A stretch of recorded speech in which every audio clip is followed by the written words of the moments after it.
La mauvaise qualité des infrastructures freine actuellement la croissance des marchés de la logistique en Afrique. Les entreprises peuvent fabriquer une grande variété de biens mais elles auront du mal à les transporter rapidement et en toute sécurité jusqu'aux clients.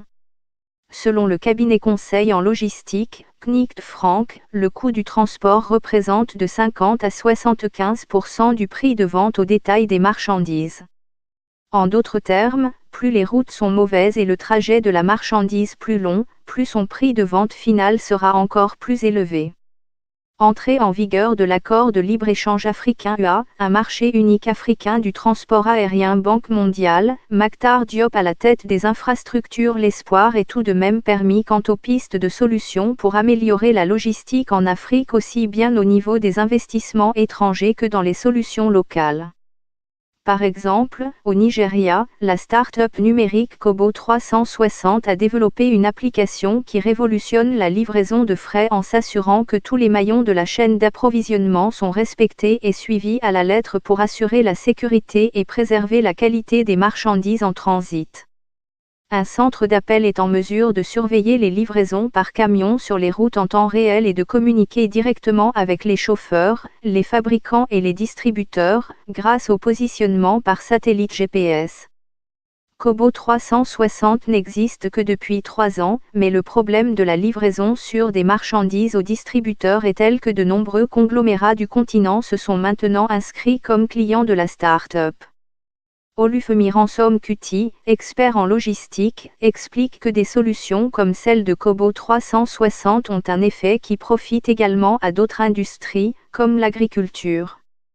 Actuellement, les agriculteurs nigérians s'attendent à ce qu'environ 50% seulement de leurs produits soient livrés à des distributeurs ou à des acheteurs en bon état de revente. Lorsqu'ils seront en mesure d'obtenir une détérioration similaire de la source à la destination, cela les encouragera, pour la saison prochaine, à renforcer leur capacité de production, a déclaré M. Ransom Kuti à la BBC. Dans la capitale sénégalaise, Dakar, de plus en plus de gens font leurs achats en ligne, et la livraison de marchandises à domicile est une tendance croissante chez les acheteurs. Wikari est un service de livraison de colis au Sénégal à partir de sites de commerce électronique internationaux, ciblant particulièrement les jeunes adultes.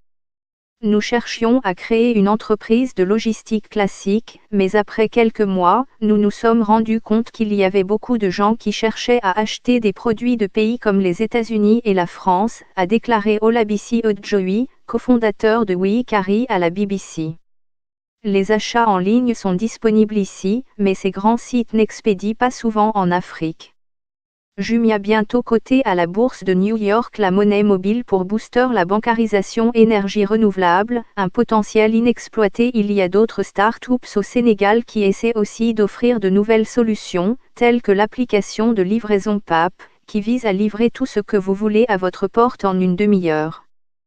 Mais la technologie ne suffit pas à résoudre les problèmes logistiques de l'Afrique, il faut aussi davantage d'appui pour aider les nouvelles entreprises à démarrer leurs activités.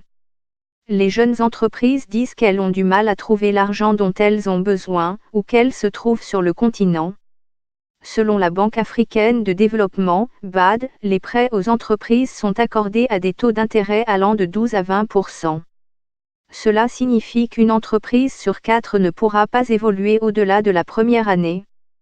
Cependant, les entrepreneurs ne veulent pas baisser les bras. Au Nigeria, les tricycles appelés cakes sont populaires auprès des clients. Lorsque Samuel Ogundar a terminé ses études et s'est lancé sur le marché du travail, il n'a pas trouvé d'emploi.